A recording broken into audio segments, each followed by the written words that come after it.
Good morning viewers. ఈరోజు ఈ వీడియోలో మరి చాలామంది అడుగుతున్న ప్రశ్న డిస్టెన్స్ ఎడ్యుకేషన్ డిగ్రీస్ వ్యాలిడా కాదా? అన్నప్పుడు చాలా అంశాలు మన దృష్టికొస్తాయి. మరి అసలు డిస్టెన్స్ ఎడ్యుకేషన్ చేయడానికి మరి అంటే అర్హతలేముండాలి? అదేవిధంగా ఎవరు రికగ్నిషన్ చేయాలి అన్నది కూడా మనకు చాలా ఇంపార్టెంట్. ముఖ్యంగా ఏ డిగ్రీ అయినా ప్రభుత్వ పరంగా ఇస్తున్నప్పుడు యూజీసీ నార్మ్స్ ప్రకారం ఉండాలి. అదేవిధంగా యూజీసీ కింద ఉండే సంస్థ డిస్టెన్స్ ఎడ్యుకేషన్ కౌన్సిల్ అంటాం.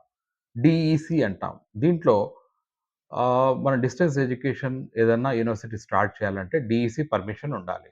ముఖ్యంగా చూసినట్టయితే మన రాష్ట్రంలో తెలంగాణ కావచ్చు, అదేవిధంగా ఆంధ్రప్రదేశ్ కావచ్చు, దేశంలోని మొట్టమొదటి open university BR Ambedkar open university. So, ఈ ఓపెన్ యూనివర్సిటీ ద్వారా అనేక మందికి ఎవరైతే చదువు దూరమైన వారు, ఇన్ సర్వీస్‌లో ఉన్నవారు వారి యొక్క అర్హతలు పెంచుకోవడానికి, అదేవిధంగా ఉపాధ్యాయులు ప్రమోషన్ కోసం చేయడం జరిగింది. దీనికి మనం చూసినట్టయితే తెలంగాణ, ఆంధ్రప్రదేశ్‌లో మాత్రమే ఆ యొక్క ప్రాదేశిక ప్రాంతంలో మాత్రమే సెంటర్స్ ఉంటాయి. అదేవిధంగా మనం తీసుకున్నట్టయితే దేశంలో లేదా ప్రపంచంలో అత్యంత పెద్ద ఓపెన్ యూనివర్సిటీ ఇగ్నౌ. మరి దీని జ్యూరిస్డిక్షన్ తీసుకున్నట్టయితే మొత్తం భారతదేశం అంతా, అదేవిధంగా దాదాపు 60 దేశాల్లో కూడా దీని యొక్క బ్రాంచెస్ ఉన్నాయి. సో, మరి ముఖ్యమైన అంశం ఏంటిదంటే, చాలామంది మరి వేరే యూనివర్సిటీస్ అక్కడక్కడ డిస్ట్రిక్ట్స్‌లలో సెంటర్స్ పెట్టేసి, మేము పోస్ట్ గ్రాడ్యుయేషన్ ఇస్తున్నాము, చేస్తున్నాము అని చెప్పేసి మీకు ఎగ్జామ్స్ రాపిస్తున్నారు.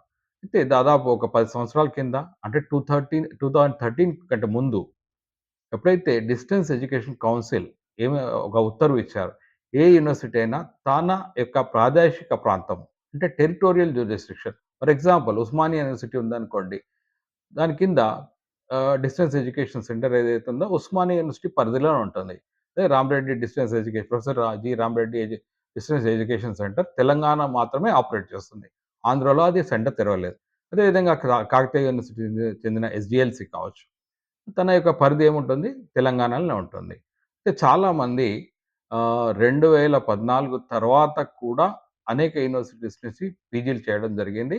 మరి ఎప్పుడైతే ఈ విషయం దేశంలో ఉన్న అనేక యూనివర్సిటీలు దేశం వ్యాప్తంగా వారి యొక్క డిస్టెన్స్ ఎడ్యుకేషన్ సెంటర్స్ పెట్టి ఆహ్, డిగ్రీలు ఇస్తున్నప్పుడు ఎప్పుడైతే యూజీసీ కంప్లెయింట్ వెళ్ళిందో, వారు ఒక ఉత్తర్వు 2013లో ఇచ్చారు. 27/6/2013లో ఏమని ఇచ్చారంటే, "a university can operate distance education the permission of distance education council within their territorial jurisdiction." అంటే మన ప్రాదేశిక ప్రాంతంలో మాత్రమే, దాన్ని దాటి మనం పరిధిలో ఫర్ ఎగ్జాంపుల్ ఎప్పుడైతే ఈ ఉత్తర్వు వచ్చిందో 2013లో మీరు చూడండి, చాలా యూనివర్సిటీస్ ఏవైతే వివిధ ప్రాంతాల్లో వాటి యొక్క స్టడీ సెంటర్స్ పెట్టారో, వాళ్ళ యూనివర్సిటీ సైట్ నుంచి వేరే రాష్ట్రాల్లో ఉన్న స్టడీ సెంటర్స్ అన్నీ కూడా మాయమైపోయాయి.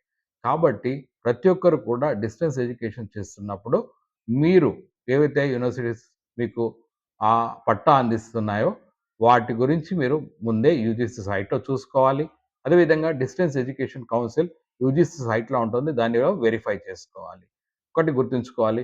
మరి ఎందుకు డీఈసీ దీనికి పర్మిషన్ ఇవ్వట్లేదంటే, ఏ యూనివర్సిటీ అయినా తన యొక్క ఓపెన్ డిస్టెన్స్ సెంటర్ పెట్టినప్పుడు, దాన్ని మానిటర్ చేయడానికి మెకానిజం ఆ యూనివర్సిటీకి భారతదేశం అంతా ఎక్కడైనా పెడితే, ఆ ప్రాదేశిక ప్రాంతంలో ఉంటలేదు కాబట్టి, ఈ విధమైన ఏదైతే అనైతికంగా డిగ్రీలు పొందే ప్రమాణాలు ఏవైతే ఉన్నాయో వాటిని తుంగలో తొక్కాలన్న ఆలోచనతోటి యూజీసీ, యూనివర్సిటీ గ్రాంట్స్ కమిషన్ మరియు డెక్ యొక్క నిర్ణయం ప్రకారం ఎవరైనా మన డిస్టెన్స్ ఎడ్యుకేషన్ చేయాలంటే మీరు మొదట అది మీ ప్రాదేశిక ప్రాంతంలో ఉందా లేదా చూసుకున్న తర్వాతనే జాయిన్ కాండి.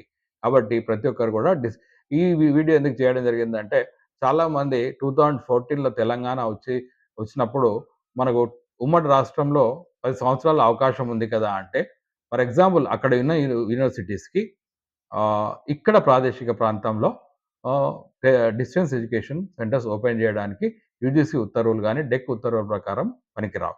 కాబట్టి మీరు 2013 తర్వాత మీ ప్రాదేశిక ప్రాంతంలో ఉన్న యూనివర్సిటీలో చేయకుండా వేరే యూనివర్సిటీలో చేసినట్టయితే ఆ డిస్టెన్స్ ఎడ్యుకేషన్ డిగ్రీస్ చెల్లవు. For example central university of Hyderabad ఉంది. ఫర్ ఎగ్జాంపుల్ దాని ప్రాదేశిక ప్రాంతం ఎంతవరకు ఉందో అక్కడి వరకే వర్తిస్తాయి. ఈ విధంగా మీరు ఆహ్, డిస్టెన్స్ ఎడ్యుకేషన్‌లో డిగ్రీస్ చేయాలంటే doctor BR Ambedkar open university కావచ్చు, ఇందిరాగాంధీ నేషనల్ ఓపెన్ యూనివర్సిటీ కావచ్చు, అదేవిధంగా ఉస్మానియా యూనివర్సిటీలో professor G. Ramareddy distance education centre కావచ్చు, అదేవిధంగా కాకతీయ యూనివర్సిటీలో ఎస్‌డిఎల్‌సిలో చేసినట్టయితే మన తెలంగాణ ప్రాంతాల్లో ఎట్టి పరిస్థితుల్లో కూడా మీ యొక్క క్వాలిఫికేషన్స్‌కి ఇబ్బందుండవు. కాబట్టి దయచేసి ఈ సూచనలు గమనించి మీరు డిస్టెన్స్ ఎడ్యుకేషన్ డిగ్రీ చేస్తున్నప్పుడు ఈ ప్రమాణాలు పాటిస్తూ చేయనట్టయితే మీకు డెఫినిట్‌గా ఆ యొక్క డిగ్రీ మీకు ఉపయోగపడుతుంది. Thank you.